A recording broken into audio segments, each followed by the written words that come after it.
Shalom Bapak Ibu Saudara sekalian, selamat datang di YouTube channel MDC Magelang. Sebentar lagi kita akan sama-sama beribadah, namun sebelum itu saya akan menyampaikan pengumuman dalam sepekan. Doa pagi online dilaksanakan setiap hari Selasa sampai dengan Jumat pukul 5 pagi via Zoom dengan ID Zoom di bawah ini. Doa malam online diadakan setiap hari Selasa sampai dengan Jumat pukul 8 malam via Zoom dengan ID Zoom di bawah ini. Kita tahu persembahan adalah salah satu bentuk ibadah kita kepada Allah dan bentuk ucapan syukur. Maka marilah kita memberikan persembahan kita kepada Tuhan. Saudara dapat memberikan persembahan melalui nomor rekening di bawah ini. Selamat beribadah, Tuhan Yesus memberkati. Haleluya, puji nama Tuhan. Mari saudara pada pagi hari ini kita mau naikkan syukur kita di hadapan Yesus. Sebab Dia Allah yang sungguh baik dalam kehidupan kita, amin.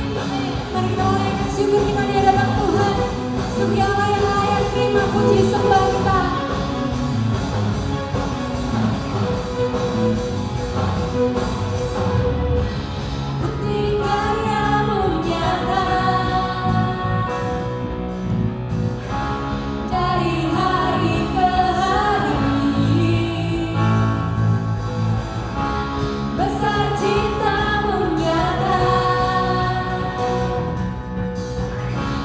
Dari generasi ke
Yesusku.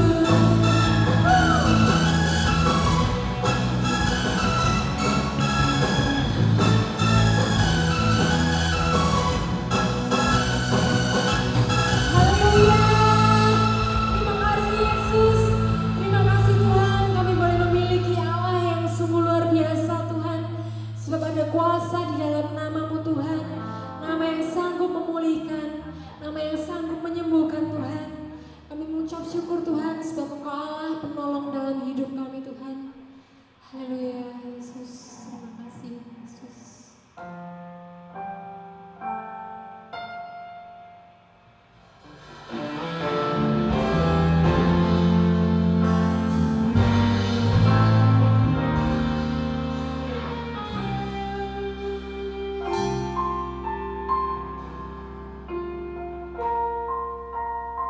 Mari kita sama-sama katakan, Kau Tuhan penolong dalam hidup kami. Kau Tuhan penolong dalam hidupku. Ku percaya hanya kepadamu. Kau pegang tanganku dan tuntun langkahku. Yesus, Kau perlindunganku. Kau Tuhan, kekuatan dalam hidupku, penolongku dalam kesesakan. Kau batuku dan pertahananku. Yesus, Kau penenangku. Yesus, padamu ku berseru. Kaulah penyelamatku. Terpujilah Kau Tuhanku. Mulutku memuji nama-Mu sepanjang umur hidupku. Terpujilah Kau Tuhanku di atas segalanya.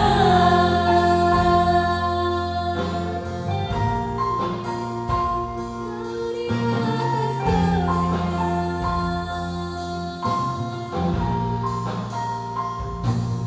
Kau Tuhan penolong dalam hidupku. Ku percaya hanya kepadamu. Kau pegang tanganku dan tuntun langkahku. Yesus, Kau perlindunganku. Kau Tuhan, kekuatan dalam hidupku, penolongku dalam kesesakan. Kau batuku dan pertahananku.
bersyukur punya Allah yang luar biasa seperti Engkau Tuhan. Allah yang sanggup Tuhan mendengar setiap pergumulan kami. Allah yang sanggup Tuhan mengatasi setiap badai dalam kehidupan kami. Sebab Engkau Allah sumber pertolongan kami, Engkau Allah sumber perlindungan dan penghiburan kami Tuhan. Kami mengucap syukur Tuhan buat pagi hari ini. Kami yakin dan percaya Tuhan, kami punya Allah yang besar, Allah yang luar biasa seperti Engkau. Dan tiba saatnya Tuhan untuk saat ini kami mendengar firman-Mu, biar firman-Mu boleh hidup di dalam hati kami, firman-Mu boleh bertumbuh Tuhan dalam kehidupan kami, boleh menjadi rema dalam kehidupan kami, dan juga boleh menjadi jawaban atas setiap doa-doa kami Tuhan. Berkati hamba-Mu Tuhan yang boleh Engkau persiapkan, kiranya roh hikmat datang daripada-Mu Tuhan, pengurapan Tuhan daripada Engkau turun atas beliau ya Bapa. Terima kasih Tuhan Yesus buat pagi hari ini Tuhan, kami siap mendengar firman-Mu hanya di dalam nama Tuhan Yesus Kristus. Haleluya. Amin.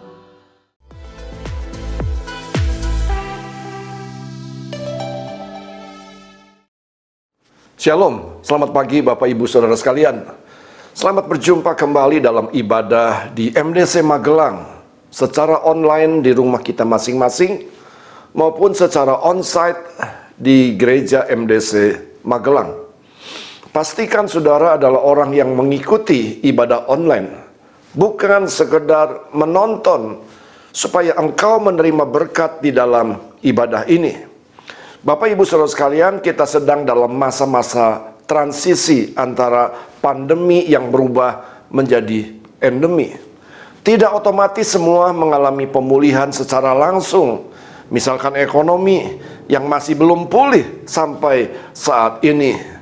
Namun Bapak Ibu Saudara sekalian, justru di saat seperti inilah kita bisa merasakan pemeliharaan Tuhan yang ajaib terjadi di dalam hidup ini. Di situasi seperti inilah, kalau saudara ingin mengalami mujizat, berjalanlah berdasarkan iman, bukan berdasarkan apa yang engkau lihat. Alkitab katakan di dalam 2 Korintus 5 ayat 7, sebab hidup kami ini adalah hidup karena percaya, bukan karena melihat. Artinya, hari-hari ini hiduplah berdasarkan iman, bukan berdasarkan apa yang engkau lihat. Maka saudara akan merasakan pemeliharaan Tuhan yang ajaib, atau merasakan mujizat demi mujizat. Haleluya. Oleh sebab itu saya mengajak Bapak Ibu Saudara sekalian untuk membuka Alkitab kita masing-masing di dalam kitab Yesaya, pasalnya yang ke-43 ayat 18 sampai ayatnya yang ke-19. Yesaya 43 ayat 18 sampai 19. Ayat 18, firman-Nya, janganlah ingat-ingat hal-hal yang dahulu, dan janganlah perhatikan hal-hal yang dari zaman purbakala. Lihat, aku hendak membuat sesuatu yang baru, yang sekarang sudah tumbuh. Belumkah kamu mengetahuinya? Ya, aku hendak membuat jalan di padang gurun, dan sungai-sungai di padang belantara. Bapak Ibu Saudara sekalian, sebelum saya menyampaikan firman Tuhan ini, izinkan saya menyampaikan latar belakang kitab Yesaya ini. Sebab ini sangat menolong kita untuk memahami situasi dan kondisi pada saat itu. Penulis kitab Yesaya ini adalah Nabi Yesaya. Masa penulisan kurang lebih 750 tahun sebelum Masehi. Nabi Yesaya, dia adalah seorang nabi yang sangat luar biasa, melayani Tuhan selama 40 tahun. Saat Israel pecah menjadi dua, dia melayani di wilayah Yehuda, dan dia melayani di 4 kepemimpinan, di zaman Raja Uzia, di zaman Raja Yotam, di zaman Raja Ahaz, dan di zaman Raja Hizkia. Bapak Ibu Saudara sekalian, pelayanannya ialah menyampaikan pesan Tuhan, menyampaikan nubuatan, baik kepada raja-raja maupun kepada rakyat. Sampai dia harus mati syahid di bawah perintah Raja Manasye, Raja Yehuda dengan cara digergaji, Bapak Ibu Saudara sekalian, bukan dari samping kiri ke samping kanan, namun dari atas ke bawah Nabi ini digergaji. Kitab Yesaya terdiri dari 66 pasal. Pasal 1 sampai pasal 40 itu banyak berbicara tentang penderitaan bangsa Israel di pembuangan di Babel. Pasal 40 sampai pasal ke-66 itu banyak berbicara tentang pemulihan bangsa Israel dan janji-janji tentang pemulihan, termasuk nubuatan tentang kelahiran Yesus. Bapak Ibu Saudara sekalian, kita semua tahu bahwa waktu-waktu pembuangan adalah masa-masa yang sangat kelam untuk bangsa Israel. Waktu-waktu pembuangan adalah masa-masa yang sangat suram bagi orang-orang Yahudi. Mereka sangat menderita. Bahkan mereka berpikir di Babelah atau di sanalah hari terakhir mereka. Di sanalah tempat kematian bagi mereka. Di situasi penuh dengan ketidakpastian, di tengah-tengah keputusasaan, Tuhan berfirman melalui Nabi Yesaya bahwa Ia akan membebaskan bangsa Israel dari penderitaan yang mereka alami. Melalui ayat yang kita baca, kita tahu bahwa Tuhan hendak memberikan kehidupan yang sama sekali baru kepada umatnya. Tuhan mengatakan Ia hendak membuat jalan di padang gurun dan sungai-sungai besar di padang belantara. Ini artinya sesuatu yang baru yang akan dikerjakan Allah untuk bangsa Yehuda. Bukanlah hal yang biasa dan bukanlah hal yang pernah ada, melainkan sesuatu yang menakjubkan. Bapak Ibu Saudara sekalian, membuat jalan di padang gurun adalah sesuatu yang mustahil.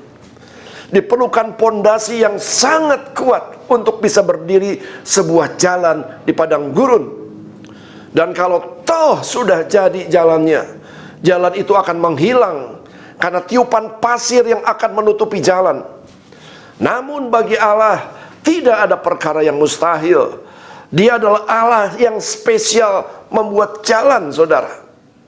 Ingat, salah satu lagu ciptaan Don Moon mengatakan, Dia buka jalan saat tiada jalan. Ingat, bangsa Israel keluar dari Mesir, namun mereka tidak menjumpai jalan. Sebelah kiri ada bukit yang menjulang, sebelah kanan juga ada bukit yang menjulang. Jalan mundur kembali berarti stor nyawa. Karena tentara Mesir diperlengkapi senjata siap untuk membunuh orang-orang Israel. Maju ke depan ada laut Teberau. Tidak ada jalan, namun Allah sanggup membuat jalan dengan membelah laut Teberau. Dia Allah spesial membuka jalan. Dia Allah spesial membuka jalan atau membuat jalan. Bapak Ibu Saudara sekalian, Dia Allah yang tidak pernah berubah, dulu, sekarang, dan selama-lamanya.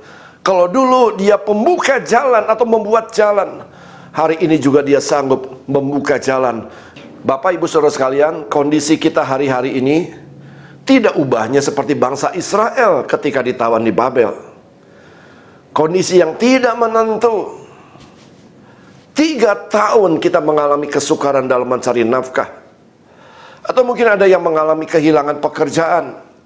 Situasi yang sangat menderita yang belum pernah saya alami sebelumnya.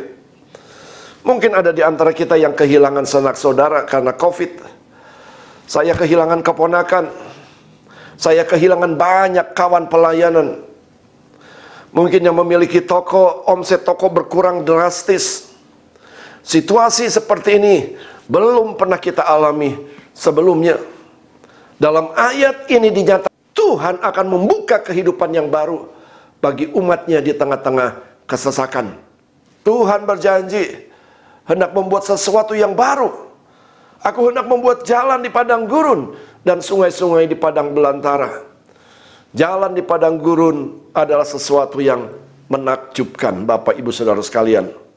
Artinya, Tuhan akan membuat sesuatu yang menakjubkan di dalam pekerjaanmu di saat-saat ini. Mungkin Tuhan akan membuat sesuatu yang menakjubkan di dalam pelayananmu. Membuat jalan di padang gurun artinya sesuatu yang menakjubkan dan secara manusia tidak mungkin. Dan membuat jalan di padang gurun artinya kita akan mengalami percepatan atau accelerate. Sebab berjalan di jalan yang Tuhan buat itu lebih cepat dibandingkan kalau kita berjalan di padang gurun. Tuhan berjanji hendak membuat sesuatu yang baru. Aku hendak membuat sungai-sungai di padang belantara. Artinya sungai-sungai di padang belantara. Air merupakan kebutuhan pokok manusia ketika manusia berjalan di padang belantara.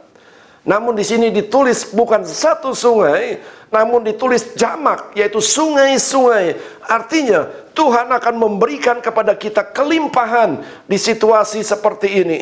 Bapak Ibu Saudara sekalian, sekarang bagaimana caranya bisa mengalami sesuatu yang menakjubkan dan sesuatu yang berlimpah-limpah di masa kesesakan, di masa penderitaan seperti ini.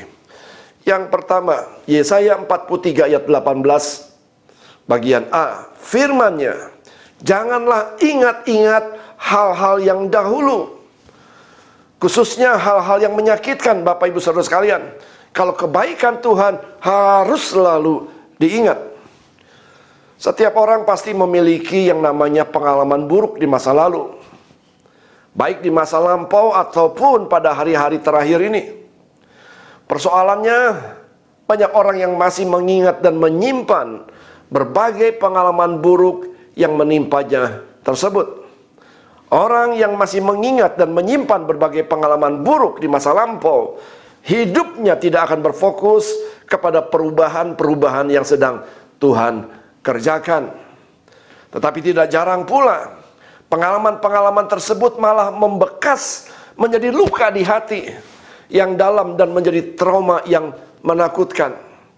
Masih banyak didapati orang-orang yang masih hidup dalam kepahitan masa lalunya dan terus mengingat hal-hal buruk, maka akan membuatnya menjadi tidak bisa bertumbuh. Padahal Tuhan mau mengerjakan hal-hal yang baru dalam diri mereka. Rahmat-Nya itu selalu baru. Bapak Ibu Saudara sekalian, ada berapa banyak orang yang masih hidup di dalam kepahitan. Mereka tidak bisa melepaskan pengampunan. Dan pengalaman-pengalaman yang buruk di masa lampau, mungkin pernah dikhianati, atau mungkin pernah dikecewakan, pernah dihina, dibawa-bawa sampai saat ini, saudara. Itu artinya orang tersebut senang membawa sampah pergi kemana-mana. Bapak Ibu Saudara sekalian, orang yang hidupnya selalu melihat masa lalunya dan terus mengingat hal-hal buruk, maka hidupnya tidak akan pernah berfokus kepada pekerjaan Tuhan yang sedang Tuhan rancangkan atas hidupnya. Bapak Ibu Saudara sekalian, saudara bisa menyaksikan gajah di sirkus yang kakinya diikat oleh tali yang begitu kecil, saudara. Namun gajah yang sama besarnya, gajah yang bertaring sama yang tinggal di hutan, mereka punya kekuatan yang luar biasa, saudara. Mereka bisa mengangkat pohon. Namun kenapa berbeda dengan gajah yang ada di sirkus, yang kakinya diikat dengan tali yang kecil? Bapak Ibu Saudara sekalian, menurut pawang gajah mengatakan bahwa gajah itu bisa diikat dengan tali kecil karena gajah ini memiliki trauma di masa lampau. Gajah itu pada saat kecil dililit kakinya dengan besi, dengan tali, dan dia berpikir dengan tali itu ia tidak akan pernah bisa lari. Dan trauma itu terus dia bawa sampai gajah itu tubuhnya menjadi lebih besar lagi. Dan akhirnya Bapak Ibu Saudara sekalian, gajah itu selalu berpikir bahwa ia tidak akan pernah bisa lari karena kakinya diikat oleh tali. Padahal kalau dia mau, saudara, dia bisa melepaskan dari tali yang kecil tersebut. Namun karena trauma di masa yang lalu, karena pengalaman-pengalaman buruk yang di masa lalu yang mereka ingat, sehingga mereka tidak bisa melakukan perkara-perkara yang besar. Bapak Ibu Saudara sekalian, yang kedua, bagaimana caranya kita bisa menikmati perkara-perkara yang menakjubkan di masa-masa seperti ini. Yang kedua, Yesaya 43 ayat 18b dikatakan, dan janganlah perhatikan hal-hal yang dari zaman purbakala. Bapak Ibu Saudara sekalian, siapa di sini yang pernah mengalami jalan buntu ketika sedang mengalami persoalan? Tentunya setiap orang pernah mengalami jalan buntu. Nah, perlu saudara ketahui bahwa bangsa Israel juga pernah mengalami jalan buntu. Bahkan bolak-balik mengalami jalan buntu ketika menghadapi masalah. Dan setiap kali mengalami masalah, bangsa ini selalu ingin kembali ke Mesir. Cari jalan keluar lewat dukun, cari jalan keluar, minta pertolongan kepada manusia dan sebagainya. Bapak Ibu Saudara sekalian, yang kedua untuk kita bisa menikmati hal-hal yang menakjubkan di zaman-zaman seperti ini, mari janganlah perhatikan hal-hal yang dari zaman purbakala. Zaman purbakala bangsa Israel ketika mengalami masalah, dia selalu ingin kembali ke Mesir. Dan dia selalu ingin mencari orang-orang pinter. Dia selalu mencari dukun untuk bisa menyelesaikan persoalan. Buat saudara dan saya, kalau engkau ingin mengalami perkara-perkara yang menakjubkan, jangan lakukan seperti itu. Bahkan Alkitab katakan, diberkatilah orang yang mengandalkan Tuhan, namun terkutuklah orang yang mengandalkan kekuatannya atau mengandalkan manusia. Bangsa Israel setiap kali mengalami masalah, dia selalu ingin kembali ke Mesir. Bapak Ibu Saudara sekalian, kita sebagai anak-anak Tuhan yang hidup di zaman ini, mungkin kondisinya tidak sama, namun situasinya hampir-hampir mirip, saudara. Zaman-zaman susah, zaman-zaman penuh dengan penderitaan. Dan kalau kita ingin melihat bagaimana Allah membuat jalan baru, saudara. Yang ketiga, Bapak Ibu Saudara sekalian, milikilah pengenalan akan Tuhan yang terus-menerus dibangun. Kemudian Tuhan melanjutkan dengan berkata bahwa sesuatu yang baru itu sudah dimulai. Belumkah kamu mengetahuinya? Kata mengetahui dalam bahasa Ibrani dipergunakan kata yada, yang berarti tahu karena memiliki hubungan pengenalan secara pribadi. Jadi Bapak Ibu Saudara sekalian, kita harus memiliki pengenalan yang bertumbuh di dalam Tuhan. Pengenalan kita kepada Tuhan hari ini harus lebih baik dibandingkan pengenalan kita kepada Tuhan minggu yang lalu. Dan setiap hari kita progres dalam pengenalan kita akan Tuhan. Sebab sesungguhnya Tuhan sedang merancangkan, Tuhan sedang membuat sesuatu, Tuhan sedang membuat jalan baru buat kita. Namun seringkali kita belum mengetahuinya. Kita hanya bisa mengetahui kalau kita punya hubungan yang intim bersama dengan Tuhan. Oleh sebab itu, milikilah pengenalan akan Tuhan yang terus-menerus dibangun, supaya kita tahu rahasia atau jalan-jalan Tuhan yang sedang Tuhan kerjakan buat kita. Bapak Ibu Saudara sekalian, sekali lagi bahwa situasi bangsa Israel ketika di Babel itu tidak ubahnya seperti situasi yang kita alami hari-hari ini. Satu situasi yang tidak menentu, satu situasi yang penuh dengan penderitaan. Namun Tuhan utus Yesaya untuk menyampaikan sesuatu kepada bangsa ini, yaitu Tuhan mau membuatkan jalan di padang gurun dan sungai-sungai di padang belantara. Sesuatu yang menakjubkan Tuhan kerjakan. Sesuatu yang menakjubkan juga Tuhan mau kerjakan di dalam pekerjaan saudara. Sesuatu yang menakjubkan Tuhan mau kerjakan di dalam pelayanan saudara. Sesuatu yang menakjubkan Tuhan juga mau kerjakan di dalam kehidupan karir saudara. Bapak Ibu Saudara sekalian, bukan hanya saja sesuatu yang menakjubkan, namun Tuhan juga mau memberikan kelimpahan. Dia akan berikan sungai-sungai yang besar di padang belantara. Bapak Ibu Saudara sekalian, kebutuhan utama seseorang memasuki padang belantara, mereka harus memiliki air. Namun Tuhan suplai, bukan dengan satu sungai, namun dengan banyak sungai Tuhan akan suplai. Artinya Tuhan akan membuat hidup kita berkelimpahan justru di situasi-situasi seperti ini, Bapak Ibu Saudara sekalian. Oleh sebab itu, milikilah pengenalan yang bertumbuh kepada Dia, sehingga kita tahu langkah-langkah apa yang sedang Tuhan kerjakan di dalam kehidupan kita. Bagaimana dengan kita? Masihkah kita mengingat pengalaman-pengalaman lama yang buruk? Entahkah luka-luka karena pernah disakiti oleh seseorang, atau mengalami kekecewaan berkali-kali yang dalam? Buatlah hari ini sebuah keputusan untuk melupakan dan memulai hal yang baru. bersama dengan Tuhan.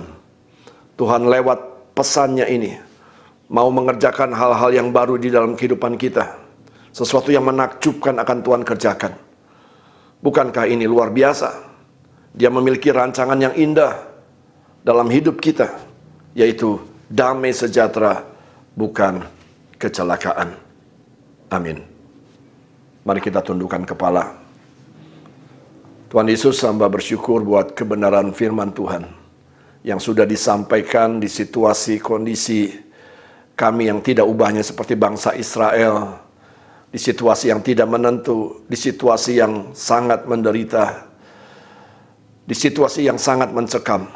Namun Tuhan utus Yesaya untuk menyampaikan sebuah pesan bahwa Engkau akan membuat jalan baru di padang gurun dan membuat sungai-sungai besar di padang belantara. Sesuatu yang menakjubkan Tuhan sudah kerjakan atas bangsa Israel. Sesuatu yang menakjubkan juga Tuhan akan kerjakan di jalan-jalan bisnis kami, di jalan-jalan pelayanan kami, di jalan-jalan karir kami. Kami percaya akan hal itu. Bahkan ini adalah kesempatan yang paling baik Tuhan melakukan perkara yang besar, supaya orang-orang yang belum percaya boleh melihat Allah yang kami sembah di dalam nama Yesus. Allah yang sanggup membukakan jalan di masa-masa seperti ini. Di dalam nama Tuhan Yesus. Terima kasih Tuhan buat kebenaran firman Tuhan. Ajar kami untuk mampu melupakan pengalaman-pengalaman buruk di masa-masa lampau. Supaya kami tetap fokus kepada hal-hal yang baru yang sedang Tuhan kerjakan di dalam kehidupan kami. Dan biarlah kami juga tidak mengikuti nenek moyang kami ketika menghadapi masalah, mereka selalu ingin kembali ke Mesir. Biarlah pada saat kami mengalami masalah, kami terus mengandalkan Tuhan. Sebab bersama dengan Tuhan, kami akan melakukan perkara-perkara yang besar. Terima kasih Tuhan, dan pengenalan kami terhadap Tuhan semakin bertumbuh, sehingga kami tahu akan rencana-rencana Tuhan ke depan. Terima kasih Bapak, terima kasih. Hamba berhenti berbicara, namun Roh-Mu terus akan berbicara atas setiap kami. Ibadah boleh selesai, namun Roh-Mu tidak akan pernah selesai bekerja atas setiap kami. Jadikan kami jemaat yang progresif, responsif. Apa yang kami dengar, kami lakukan di dalam kehidupan kami. Terima kasih. Mari Bapak Ibu Saudara sekalian mengangkat kedua belah tangan saudara untuk menerima berkat. Diberkatilah engkau di ladang, diberkatilah engkau pada saat engkau masuk, diberkatilah engkau pada saat keluar, diberkatilah bakulmu, diberkatilah kambing dombamu, diberkatilah tanganmu. Apapun yang kau kerjakan, dibuat Allah berhasil. Bapak Ibu Saudara sekalian, pulanglah, terimalah berkat daripada Bapa, kasih daripada Tuhan Yesus Kristus di dalam persekutuan Allah Roh Kudus mulai pagi hari ini sampai Maranatha, Tuhan datang yang kedua kali menjemput saudara dan saya menjadi jemaat yang tidak bercacat celah. Di dalam nama Tuhan Yesus, yang percaya katakan amin. Selamat hari Minggu, Tuhan Yesus memberkati.